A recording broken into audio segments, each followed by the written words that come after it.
आज बरोज इतवार आबनाए हुर्मज में घुमसान का रन पड़ चुका है। एक ऐसे मौके पर जब पाकिस्तान सालसी की एक और बड़ी और अहम तरीन कोशिश कर रहा है, जंग खतरनाक मरहले में दाखिल हो चुकी है और यहाँ छोटी सी मिसकैलकुलेशन भी एक बड़े तूफान का पेश खैमा हो सकती है।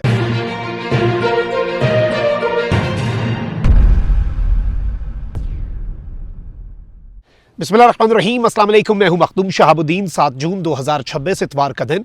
नाज़रीन कराम, मशरक़ वुस्ता के हवाले से कुछ ताज़ा तरीन और कुछ इंतहाई आम तरीन अपडेट्स हैं जो आपके सामने रखनी है। 6 बड़ी खबरें हैं जिनका हम जायज़ा लेंगे। Over the past few hours सूरत हाल बहुत तेज़ी से तब्दील हुई है और सूरत हाल काफ़ी हद तक अगर हम ये कहें कि तशवीशनाक है, सूरत हाल अगर हम कहें कि परेशान कुन है। And once again it's a make or break moment, यानी एक तरफ अमरीका जो है और ईरान, उनके दरमियान मामलात सबके सामने हैं। लबनान और इसराइल का मामला बड़ा परेशान कुन है और इसमें या तो एक बड़ी जंग होनी है या फिर एक मफाहमत की याददाश्त पर दस्तखत होने हैं जो कि देर पा अमन की बुनियाद बनेगा। मोहसिन नकवी भी रात को ईरान पहुंचे, लेकिन इसके साथ ही साथ on the other hand parallel चल रही हैं चीज़ें, मुज़ाकरात भी, डिप्लोमेसी भी और एक दूसरे पर हमले भी और अपनी ताकत जो है वो दिखाना भी। अब आबनाए हुर्मज में ईरान जो है उसने अपनी सुपीरियॉरिटी जो है वो इस्टेब्लिश करने के लिए यूनाइटेड स्टेट्स को एक बहुत बड़ा सरप्राइज़ दिया है, बल्कि चैलेंज दिया है। अमेरिका की फोर्सेस मुश्किलात में आई हैं। मैं ये डिटेल्स आपके सामने रखता हूं, लेकिन अगर अभी तक आपने इस वीडियो को लाइक नहीं किया, लाइक ज़रूर कर दें। कमेंट सेक्शन में राय का इजहार भी कीजिएगा और अगर हो सके तो इस वीडियो को शेयर करें। और पाकिस्तान जिंदाबाद का जो नारा है ये आपने कॉमेंट सेक्शन में ज़रूर लिखना है। मैं इस वक्त गिलगित बल्तिस्तान में स्कर्दू में मौजूद हूँ। We are here for the election coverage. तो वो इलेक्शंस भी यहाँ पर चल रहे हैं, तो वो कुछ मसरूफियत भी है, लेकिन क्योंकि हम अपने यूट्यूब के ऊपर जो नाजरीन हैं उन्हें मशरक़ वुस्ता की डिटेल्स और डेवलपमेंट्स दे रहे हैं, तो मेरी कोशिश है कि इंटरनेट की कनेक्टिविटी के इश्यूज़ के बावजूद, क्योंकि यहाँ पे बहुत प्रॉब्लम्स हैं, मैं आप तक ताज़ा तरीन अपडेट्स और क्रेडिबल इंफॉर्मेशन जो है और एक ट्रू पिक्चर जो है मिडल ईस्ट के कॉन्फ्लिक्ट की वो आपके सामने रखूँ। ईरानी वज़ारत ख़ारजा ने कहा है कि जो खार्ग और कशम जजीरा है उस पर अमरीकी हमले जंग बंदी की खिलाफ वर्जी हैं। हम इन्हें सीज़ फायर की वायलेशन कंसिडर करते हैं।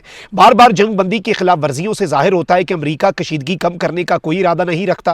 गैर कानूनी कार्रवाइयों और मजीद किसी कशीदगी के नताइज का जिम्मेदार अमरीका बहादुर खुद होगा।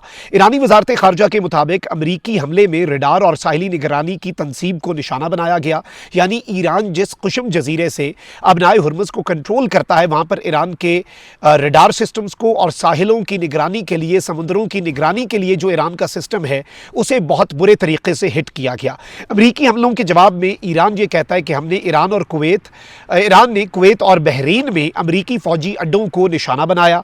अमरीकी सेंटकॉम के मुताबिक आबनाए हुर्मज और खलीजी ममालिक की तरफ दागे गए ईरान के 7 मिसाइलों में से 6 को रोक लिया गया। 7वां मिसाइल खुद ब खुद अपने हदफ तक नहीं पहुंच सका। बहरीन में 5th फ्लीट हेडक्वार्टर को नुकसान पहुंचाने का ईरानी दावा जो है वो अमरीका ने और सेंटकॉम ने मुस्तरद कर दिया। इंटरेस्टिंगली अमरीका की सेंटकॉम जो है वो अपने नुकसान के हवाले से कोई खबर नहीं देती और वो दावों को मुस्तरद करती है, लेकिन जो खबरें हैं वो कहाँ से आती हैं जी? खबरें आती हैं कभी ब्लूमबर्ग, कभी वॉशिंगटन पोस्ट, कभी न्यूयॉर्क टाइम्स। वो रिपोर्ट ज़रूर करते हैं कि यूएस के बेसिस को निशाना भी बनाया जा रहा है, यूएस के बेसिस को हिट भी किया जा रहा है और उन्हें टफ टाइम जो है वो भी मिल रहा है। अब इसके साथ ही साथ नाज़रीन कराम, जो अटैक ड्रोन्स होते हैं, जो वन वे ड्रोन्स जिन्हें आप खुदकुश ड्रोन भी कहते हैं, ईरान के पास इनकी एक बहुत बड़ी खेप है और बड़े स्टेट ऑफ द आर्ट और बड़े लीथल किस्म के कम कीमत में तैयार होने वाले ड्रोन्स हैं। बड़ी तबाही भी मचाई ईरान ने, इससे पहले वाजे कर दिया कि उसके पास एज है अटैकिंग कैपेसिटी और कैपेबिलिटी के हवाले से। तो अब यूएस की सेंटकॉम जो है उसने अनाउंस किया है कि हमने 4 ईरान के वन वे ड्रोन जो हैं, जो आबनाए हुर्मज की तरफ दागे गए ईरान की तरफ से, वो हमने तबाह कर दिए हैं, क्योंकि वो मैरी टाइम ट्रैफिक यानी समुंदर में जो ट्रैफिक है, जो बहरी जहाज़ हैं, उनकी सिक्योरिटी के लिए एक थ्रेट थे। और इस सब के अंदर ये कहते हैं कि हमने ईरान जो है, अमरीका ये कहता है कि भाई हमने ईरान के ये ड्रोन्स तबाह किए और उसके बाद हमने कोस्टल रडार साइट्स जो हैं ईरान का गुरक और कशम आइलैंड जो है उसके ऊपर हमने हमला किया ताकि इस तरह के मजीद अटैक्स ईरान ना कर सके। तो अमेरिका कह रहा है कि ये सेल्फ डिफेंस था, अमेरिका कह रहा है कि ये सीज फायर को प्रोटेक्ट करने के लिए था, लेकिन असल हकीकत क्या है ये सबको पता है। इसके साथ ही साथ ईरान की जो कौमी सलामती कमीशन है उसके तर्जुमान ने भी एक स्टेटमेंट दी है। ईरानी कौमी सलामती और फॉरेन पॉलिसी कमीशन के तर्जुमान इब्राहिम रजाई ने कहा है कि ईरान अब किसी शरारत या बेअमनी पर मजीद तहम्मुल का मुजाहरा नहीं करेगा। Enough is enough. ईरान का सबर अब जवाब दे चुका है। एक्स पर जारी बयान में इब्राहिम रजाई ने कहा कि हम खित्ते में ईरानी तवाजुन कायम करने के अमल में शामिल हैं और यहाँ पर बैलेंस ऑफ पावर जो है उसमें ईरान एक इंपॉर्टेंट रोल प्ले करेगा। ईरान अब किसी शरारत या बेअमनी पर मजीद तहम्मुल का मुजाहरा नहीं करेगा। इससे अमरीकियों को कुछ तकलीफ होगी, लेकिन बहुत जल्द अमरीकी जो हैं वो इसके आदी हो जाएंगे। ये कौन कह रहे हैं? ये ईरान के जो कमीशन है उसके सरबराह कह रहे हैं। उन्होंने कहा कि बैलेंस ऑफ पावर हम इस तरह ही एस्टैब्लिश करेंगे, this is the new normal, के यूएस के बेसिस भी हिट होंगे जहां से हम पर हमला होगा ताकि यहां पर अमन हो सके। तो ईरान कहता है कि हम यहां पर वो जो एक इक्विलिब्रियम ऑफ पावर है उसे बराबर रखेंगे। यूएस को शुरू में बहुत बुरा लगेगा, बहुत तकलीफ होगी, बहुत अजियत पहुंचेगी हमारी इस पॉलिसी से, लेकिन बहुत जल्द अमेरिका बहादुर जो है वो भी इसका आदी हो जाएगा। अब नाज़रीन इकराम, ईरान जो है उसने एक बहुत बड़ा क्लेम कर दिया जी। ईरानी मीडिया ने दावा किया है कि ईरान के पासदारान इनकलाब ने आबनाए हुर्मुज़ से एक अमरीकी कार्गो जहाज़ को कब्जे में ले लिया। याद रखिएगा, ये जो कार्गो जहाज़ होते हैं, कमर्शियल वेसल्स होती हैं, या फिर आप इन्हें कह सकते हैं ये जो ऑयल टैंकर्स होते हैं, ये मुख्तलिफ मुल्कों के ऑब्वियसली यहाँ से गुजरते हैं। अमेरिका भी इससे पहले ईरान के 2 वेसल्स को कब्जे में ले चुका है। पाकिस्तान की सालसी से फिर ईरान के क्रू को बचाया गया। ईरान के वो वेसल्स इस वक्त हमारे गवादर पे पार्कड हैं, वहाँ पे उन्हें ठीक किया जा रहा है और ईरान के जो लोग हैं उन्हें ईरान के हवाले किया गया। सेफ एंड साउंड पाकिस्तान के एफर्ट्स की वजह से वाया लैंड बॉर्डर जो ईरान और पाकिस्तान का, उन्हें वहाँ पर पहुँचा दिया गया। लेकिन अब ईरान ने अमरीकी कार्गो जहाज़ कब्जे में ले लिया। कार्गो जहाज़ को कब्जे में लेने का मतलब है कि अमरीकी कार्गो जहाज़ का अमला जो है वो भी इस वक्त ईरान के पासदारान इनकलाब की तहवील में है। ईरानी खबर एजेंसी के मुताबिक अमरीकी कंपनी से मुंसलिक कार्गो जहाज़ को आबनाए हुर्मुज़ में ट्रांजिट कवानीन और ज़वाबित की खिलाफ वर्जी के इल्ज़ाम में रोका गया। ईरानी पासदारान इनकलाब के मुताबिक अमरीकी फ़ौज की सरपरस्ती में 4 जहाज़ आबनाए हुर्मुज़ से गुजरने की कोशिश कर रहे थे।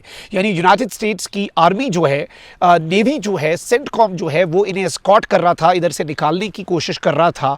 इनमें से एक जहाज़ को निशाना बनाकर रोक लिया गया, जबकि बाकी 3 जो अमेरिका के जहाज़ हैं वो खुद ही वापस लौट गए, वापस पलट गए और वो ईरान के इस एक्शन से डर कर भाग गए। ईरानी मीडिया पर जहाज़ की फुटेज जो है वो भी जारी की गई है और दावा किया गया है कि ये जहाज़ अमेरिका का है। अब ये कोई छोटी मोटी बात नहीं है, पूरी दुनिया के सामने एक मुल्क का मीडिया जो है वो फुटेज शेयर करता है और अमेरिका ने अब तक इस दावे के ऊपर कोई बाज़ाब्ता रद्द अमल भी नहीं दिया। इससे भी कुछ चीज़ें हमारे सामने क्लियर होती हैं। वो कैसे भाई? उसका मतलब यह है कि अमेरिका की सेंटकॉम जो है ना वो 2 मिनट भी नहीं लगाती ईरान के दावे की तरदीद करने में, अगर वो दावा जो है वो ऐसा हो जो अमेरिका को लगे कि भाई ऐसा नहीं हुआ और ईरान ने गलत क्लेम किया। लेकिन ईरान के कुछ क्लेम्स ऐसे हैं जिन पर अमेरिका अभी तक खामोश है। या तो आप वजाहत ना देते, फिर हम कहते हैं कि भाई कोई क्लेम सही होगा, कोई गलत होगा, लेकिन अमेरिका बहादुर जो है वो कुछ क्लेम्स के ऊपर खामोशी रखता है, कुछ क्लेम्स जो हैं ईरान के उनके ऊपर वो बात करता है, उनकी तरदीद कर देता है और इस खामोशी की बाद में स्टोरी जो है वो अमेरिकी मीडिया पर छपती है कि अमेरिका के फलाने बेस पे फलाने ड्रोन को $30 मिलियन का ड्रोन उड़ा दिया ईरान ने, इतने फौजी जख्मी हो गए, इतना नुकसान हो गया। तो ये सारी चीज़ें भी चल रही हैं और ऑब्वियसली ये एक बहुत बड़ा चैलेंज है यूनाइटेड स्टेट्स के लिए और एक बहुत बड़ा धचका भी है ये अमेरिका को जो पहुंचा है in this latest and this massive development. ये डिटेल्स आपके सामने रखना बहुत ज़्यादा ज़रूरी थी। कमेंट सेक्शन में आपने राय का इजहार भी करना है।